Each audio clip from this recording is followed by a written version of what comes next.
You're not on the list. Those words hit harder than I expected, mostly because of how casually they were spoken.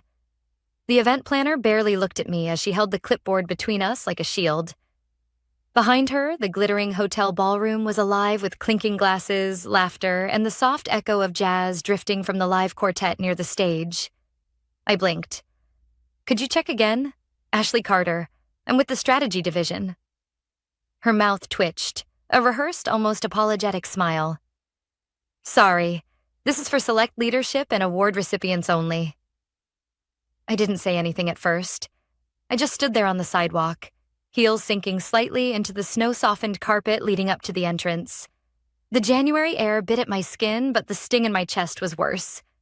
Behind me, the crowd of arriving guests moved past, chatting and laughing, welcomed in without hesitation. Then came the voice I dreaded. Oh, wow. You actually showed up? I turned. It was Kelsey, my coworker, and the intern who'd somehow been promoted after presenting my year-long project as her own. She wore a floor-length navy gown and confidence like perfume. Beside her, her date smirked and looked me over like I was some out-of-place caterer. Who invites a nobody? She laughed, brushing past me and disappearing into the warmth and light. I could have left right then. Most would have. But I stood there a moment longer, letting the reality settle over me like frost on a windowpane. 6 years. 6 years of late nights, hitting deadlines no one else could. Fixing systems I didn't break, building models they didn't understand. And still, I was standing outside while the people who stepped on my work were celebrated inside. Then I felt the vibration in my coat pocket. It was my phone. The screen lit up with one word. Ready? It was the message I'd been waiting for.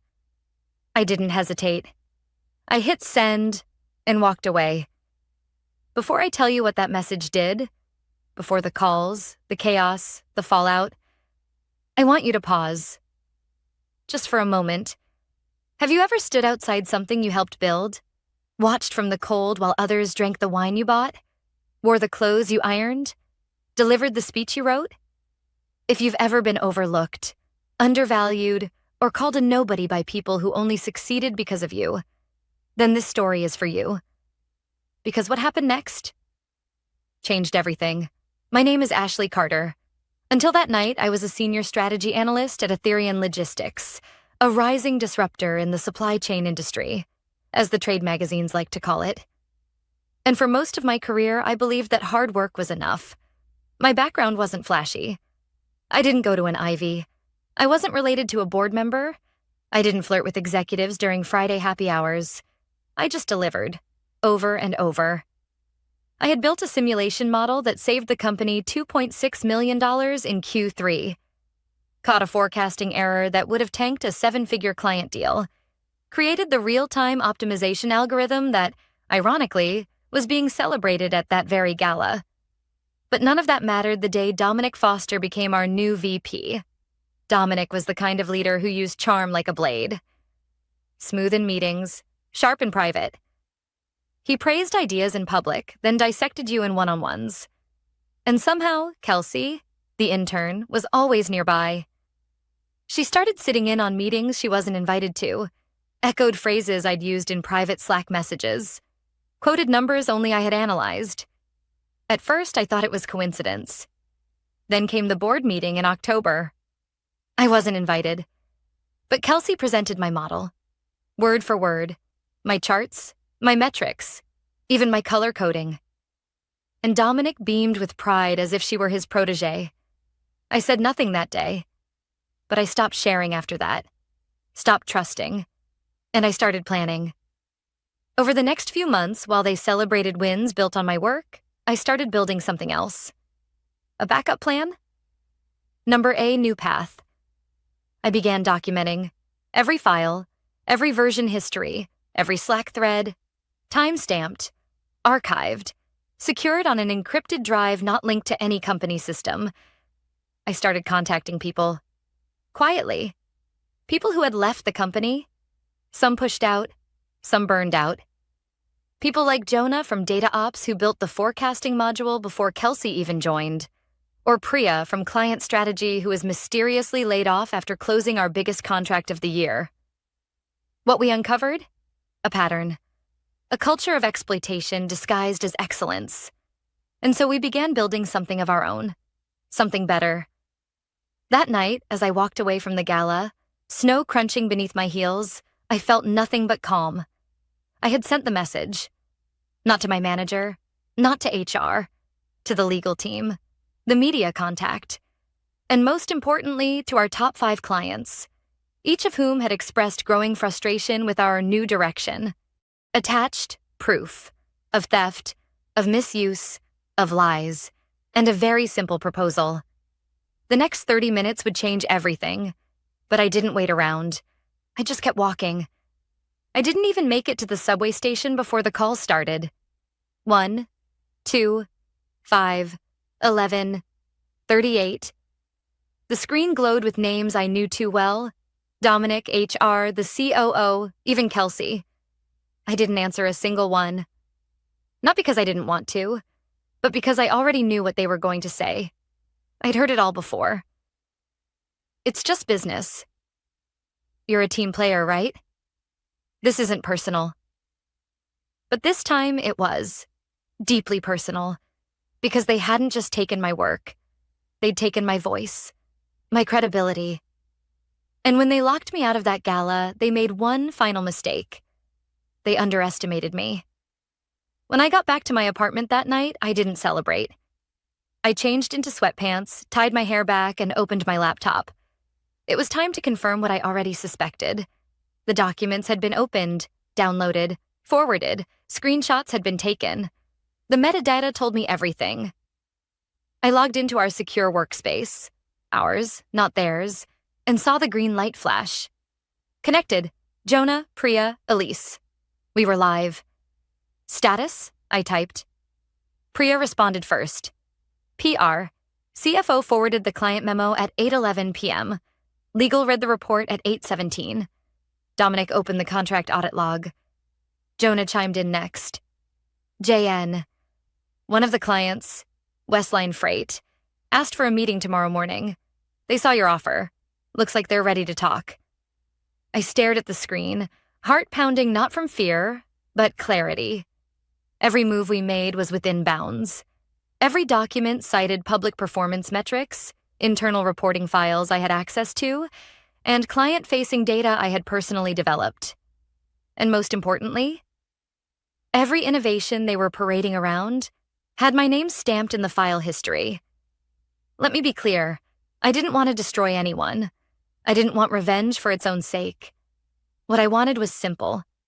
Acknowledgement. Fairness. A seat at the table I helped build.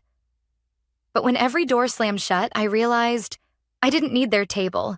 I could build my own. It started 6 months earlier.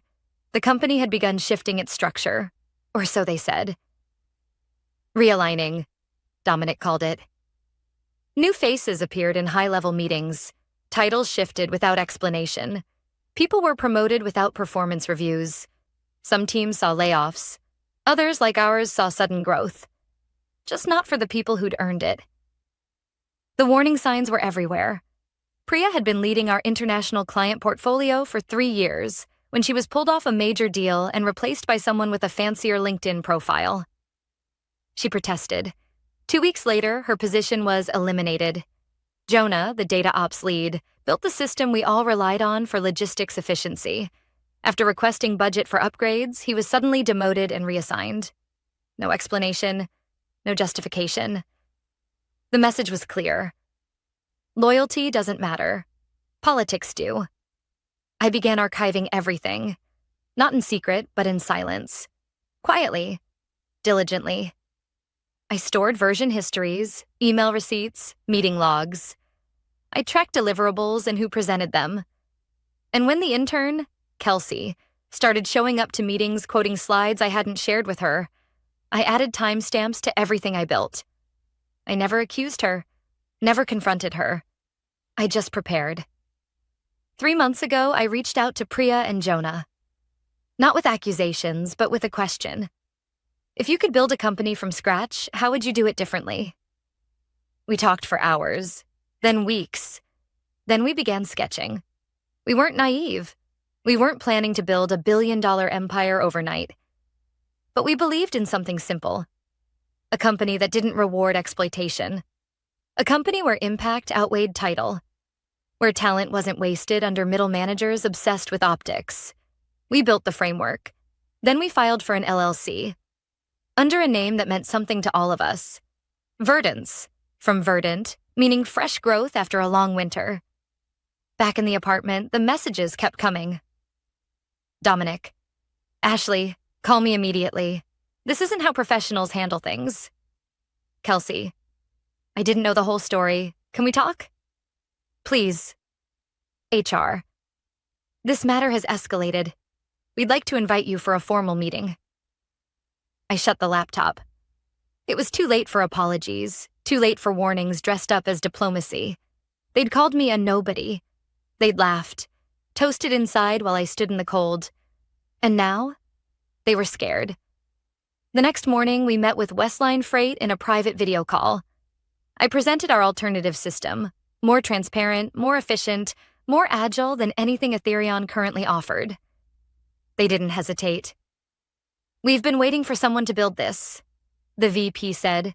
Send over the paperwork. By noon, we had our first official client. By 6 p.m., I was officially no longer employed at Ethereum. They didn't fire me. I resigned. Sent my letter in silence. No speech, no fanfare. I just clicked send and felt free. By the time I woke up the next morning, my inbox had 112 unread messages. 3 of them were from the CEO himself. 16 from legal. 1, just 1, from Kelsey. The subject line read, I think we made a mistake. She didn't know the half of it. I didn't respond. Instead, I logged into Verdance's dashboard. Overnight, the Westline Freight deal had triggered a ripple effect.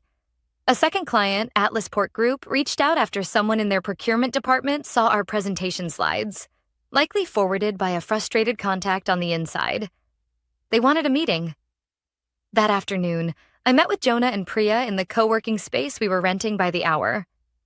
There was nothing glamorous about it, just 3 desks, a coffee machine that sputtered more than it brewed, and a cracked window that whistled when the wind picked up. But it was ours. Jonah had barely slept. He looked exhausted but energized, like a man who'd just realized the cage door was open. I mapped out the optimization module based on their most recent performance reports, he said, spinning his laptop around to show me the live dashboard. Priya leaned over his shoulder. If this works the way we think it will, it could cut Atlas Port's holding costs by 19%. In Q1 alone. My heart thudded in my chest. Let's make sure they see that clearly. We spent the next 4 hours rehearsing our pitch. It wasn't just about numbers. It was about credibility. Atlas Port was a $700 million company. If they signed with us, there was no turning back. Meanwhile, at Ethereum, panic was quietly bleeding through the cracks. Former coworkers started messaging me on private accounts, some congratulating me, others fishing for information. One DM stood out. Ashley, legal just pulled all our internal Slack archives. Everyone's paranoid. Dominic's locked in meetings with compliance. They think more people are leaving. Are they right? I didn't reply. But yes, they were right. 2 more employees had already agreed to join Verdance if our funding round closed. Elise from partnerships, Matt from enterprise sales. Both of them had been pushed aside or spoken over so many times, they barely needed convincing. We weren't just building a company. We were building a haven. The Atlas Port meeting was scheduled for 2 p.m. They logged in from a sleek, glass-walled conference room. We logged in from a space with a flickering light overhead and a whiteboard still stained from someone else's brainstorm. But we were ready. I shared my screen and walked them through the entire framework. How we'd restructure their supplier prioritization model, use real-time data analytics to forecast bottlenecks, and provide executive-level dashboards that actually made sense. When I finished, no one said a word for 5 full seconds. Then came the question, why isn't your system already on the market? Priya answered, calm and direct. because until now, the people who built it weren't the ones allowed to launch it. By 4 p.m., we had a verbal agreement. At 5:37 p.m., Dominic called again. This time, he left a voicemail. "Ashley, we need to talk. Look, I know things weren't handled perfectly, but going behind the company's back, poaching clients, that's career suicide. We can still fix this if you come in tomorrow. There's a new position we've been discussing. Vice President of Strategy. We can even talk equity." He still didn't get it. He thought this was about a title. At 6:02 p.m., I received an email marked urgent. It was from Ethereum's legal counsel. The subject line: cease and desist. Unauthorized use of confidential materials. They claimed I had violated confidentiality clauses by misappropriating intellectual property. They referenced client lists, pitch materials, and optimization models. But what they didn't realize or didn't want to admit was that everything I had used was created on my personal devices, in my own time, well outside of my employment contract scope. And I had proof. Logs, timestamps, witnesses, archived Slack threads. I sent a single reply. Please refer to Clause 9.4 in my signed agreement regarding independent developments. All materials presented to third parties were created without company resources or access to proprietary files. Your team's prior written acknowledgement of this was filed on July 3rd, 8:12 a.m., confirmed by IP audit logs. Happy to provide additional documentation if necessary. I never heard from legal again. That night, I sat in bed with a takeout box balanced on one knee and my laptop on the other. On the screen was a spreadsheet titled Pipeline Phase 2. There were 4 companies listed, all of them Ethereum clients.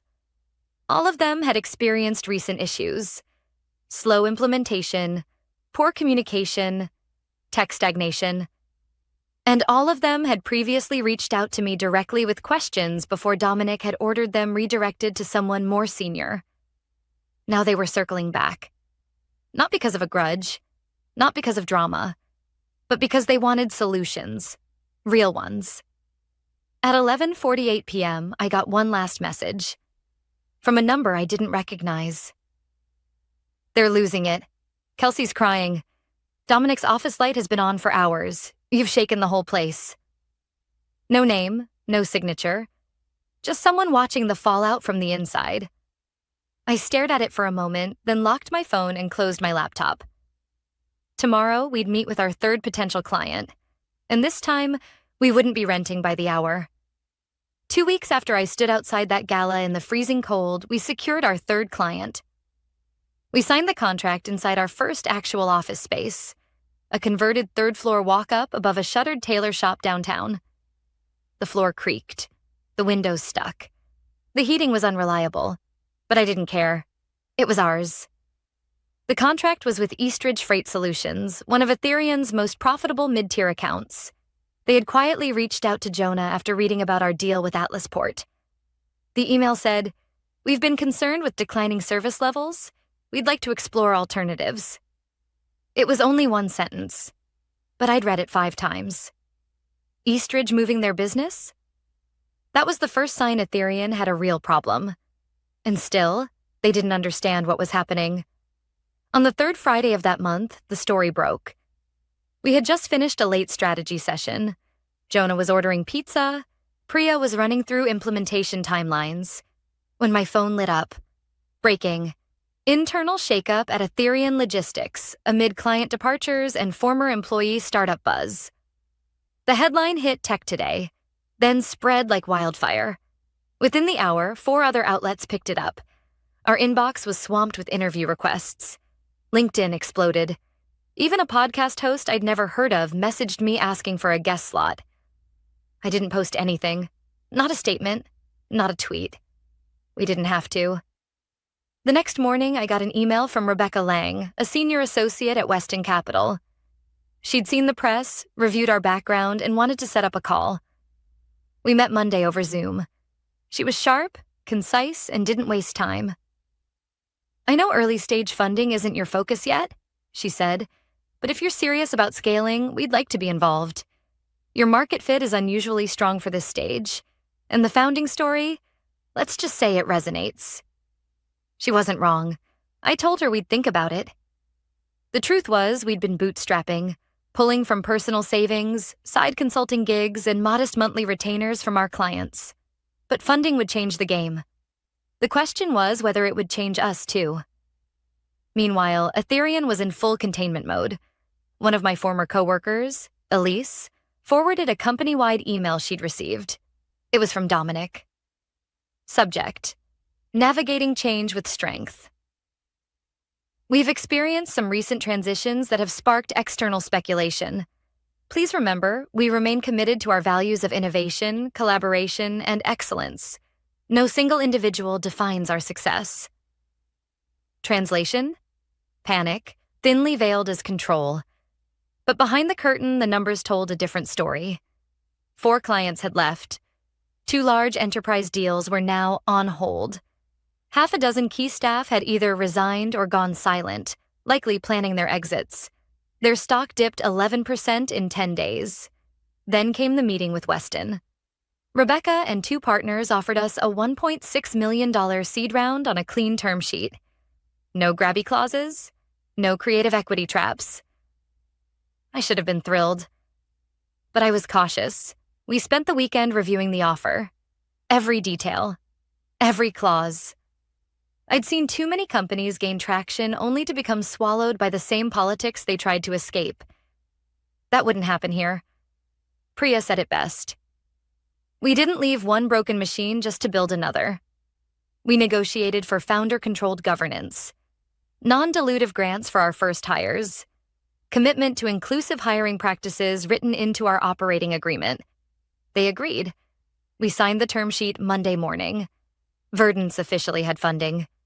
And for the first time in my life, I wasn't dependent on anyone's permission to lead. Later that week, Dominic made a public statement. Not a press release. A video. It was 2 minutes and 44 seconds long. Slick lighting. Company banners behind him. A carefully written script. Innovation is a collective journey, he said. We celebrate all contributors, past and present. We wish our former employees well in their ventures, but rest assured, Ethereum's foundation is strong. The smile at the end was hollow. What really caught my eye, though, was the twitch in his left hand, the slight tremble, the forced calm. He knew the ground was shifting. He just didn't know how fast. That same evening, Elise called me. I'm done, she said. I can't stay there anymore. It's like watching a building collapse in slow motion. Nobody trusts each other. Half the team's pretending nothing's wrong, and the other half is updating their resumes during lunch. I didn't push her. I didn't offer a job. But 3 days later, she sent me a message. If you have space for someone who still believes in building something real, I'm in. We onboarded Elise as our client success lead the following Monday. Her first order of business: finalizing the onboarding process for Vandrix Maritime, our 4th client, and our largest yet. They came to us without even being approached. Ethereum overpromised and underdelivered. Their CTO said, "You already seem to be delivering before we've even signed." That wasn't an exaggeration. Jonah had sent them a prototype dashboard as a sample. They showed it to their board. That night, they called us. What we were building was working. Not because it was loud or flashy, but because it was built on credibility, clarity, and the one thing Ethereum had forgotten: trust. And while they scrambled to salvage their image, we were just getting started. It was a Wednesday afternoon when I saw the email. Subject line: confidential, meeting request from Ethereum Executive Board. At first, I thought it was a prank. The address was official. No spoofing. The message short and direct. Ms. Carter, on behalf of Ethereum's executive leadership, we request a private meeting to discuss potential avenues for collaboration or resolution. Sincerely, Preston Langley, chairman of the board. Preston Langley, the man whose name had only existed on letterhead and press releases, the shadow behind the curtain. Now, he wanted a meeting. With me? I read the message 3 times. Then I forwarded it to Priya and Jonah. Priya's reply came first. You know what this is, right? This isn't a conversation. It's a containment strategy. Jonah's was more succinct. If they're panicking, we're doing something right. The meeting was scheduled for Friday morning at a neutral downtown law office. I didn't go alone. Our counsel came with me, and I brought printed documentation, just in case. The conference room was clinical, glass walls, bottled water, a large screen no one used. Preston Langley was already seated when I arrived. Immaculate suit, silver cufflinks, composed face. Dominic sat beside him, wearing the same strained smile I remembered from my performance reviews. And next to him, surprisingly, was Kelsey. She didn't look smug this time. She looked tired. "Thank you for coming," Langley said. I nodded. "Let's keep it efficient." Dominic spoke first, trying to soften the ground. "We recognize that mistakes were made, misunderstandings, breakdowns in communication." "You mean the part where I wasn't allowed into the gala celebrating work I created?" I asked evenly. He paused. "We want to move forward constructively." Langley cut in. "Ms. Carter, we're prepared to make a serious offer. Ethereum would like to acquire Verdance, including its intellectual property and client relationships. In return, we're offering a high seven-figure payout, equity, and a leadership position, Chief Innovation Officer." I didn't answer right away. I looked at Kelsey. Her eyes flicked down. She couldn't meet my gaze. I turned back to Langley. "You want to acquire the company you tried to discredit? The same company your legal team threatened 2 weeks ago. The same company that exists because you undervalued the people who built your success." Langley didn't flinch. "Business evolves. You're clearly a talented leader. But competing against Ethereum is an uphill battle. We have scale, resources, reach. You also have a PR crisis," I said. 4 major clients gone, a public stock dip, and a rapidly growing narrative that your company rewards the wrong people." Dominic shifted in his seat. Langley's voice hardened slightly. "We don't intend to let this go on indefinitely. If you refuse the offer, we will pursue all available measures. Competitive blockades, legal routes, strategic buyouts of key personnel." Our attorney leaned forward. "None of which will hold up, given our IP filings and non-compete exemptions under state law." Langley looked at me again. "Ashley, you built something great, but you're still small. We're giving you a chance to fold it into something bigger. Secure your legacy, and move on from this fight." I looked around the room. The polished table, the sterile walls, the people who once told me I wasn't worth a seat. Then I reached into my folder and pulled out a single page. A graph, client growth, by week, Verdance's line, rising fast, Ethereum's declining, client by client. "I already am something bigger," I said quietly. "I'm not here to secure my legacy. I'm building it." Langley looked at Dominic. Dominic looked at Kelsey. She finally spoke. "I didn't know how much of it was yours. I only saw what I was given. I'm sorry." I gave her a slow nod. "I believe you, but the damage was done." Langley stood. "Very well. We'll consider this conversation closed." I stood too. "No, Mr. Langley. You'll consider it closed. I'm just getting started." When we left that building, the sun was sharp and clear. It was still cold, but I didn't feel it. By the time we got back to the office, our inbox held a new message. Client inquiry, Global Apex Freight. Their contract with Ethereum was up for renewal. They wanted a call. Jonah looked at me. "Should we take it?" I smiled. "Let's make room." That night, we stayed late in the office. Not to catch up, to prepare. Because the next step wasn't just growth, it was scaling. Real systems, full-time staff, international expansion. They had offered me a title. I'd chosen a mission, and the ripple was turning into a wave. 1 year to the day after I stood outside the gala with snow soaking through my shoes, I stepped onto a stage under bright lights. This time, invited. It was the annual Logistics and Innovation Conference, the biggest industry event of the year. My name was printed on the program as keynote speaker, and the room was full. Executives, investors, founders, analysts, and yes, even a few familiar faces from Ethereum. Funny how things come full circle. I stood at the podium and looked out at hundreds of faces, some smiling, some skeptical, some waiting for a story. So I gave them one. Exactly 1 year ago today, I began. I was told I wasn't on the list. I stood outside a gala, one that celebrated a project I had built, while my former coworkers toasted inside. Even the intern who had taken credit for my work was applauded while I stood in the cold. The room was silent. I didn't argue.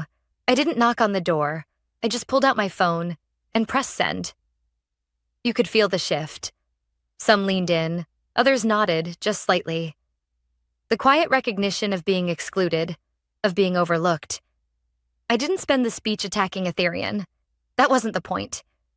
I didn't need to name them. They had already named themselves in headlines, in shareholder calls, in whispered updates across the industry. Instead, I told the truth.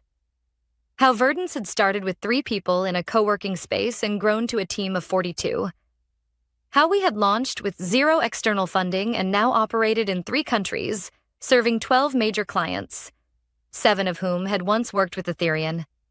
How we'd built a company where people stayed late not because they were scared, but because they were invested. Where performance reviews didn't reward who talked the loudest, but who built the most. I shared our framework, our hiring process, our team principles, the things we said no to just as much as the things we said yes to. And finally, I shared the most important part. We didn't succeed because we wanted revenge. We succeeded because we knew something better was possible. We left the old table behind and built our own. One where everyone has a seat and no one has to beg to be seen. I finished to quiet applause. The kind that builds slowly, not because people feel obligated, but because something landed. I stepped down from the stage, my heart full. Not from pride, but peace. After the keynote, there was a long line of people wanting to talk. Founders, analysts, even students from the university who'd been invited. But one person stood a little apart from the line. Kelsey. She looked different. Softer somehow. Her expression was cautious, not arrogant. When I walked over, she held out her hand. I just wanted to say congratulations, she said. That was a powerful speech. Thank you, I replied. And I meant it. I've been at a different company since June, she added. Still trying to figure out who I am when I'm not following someone else's script. That surprised me. I hope they're treating you better.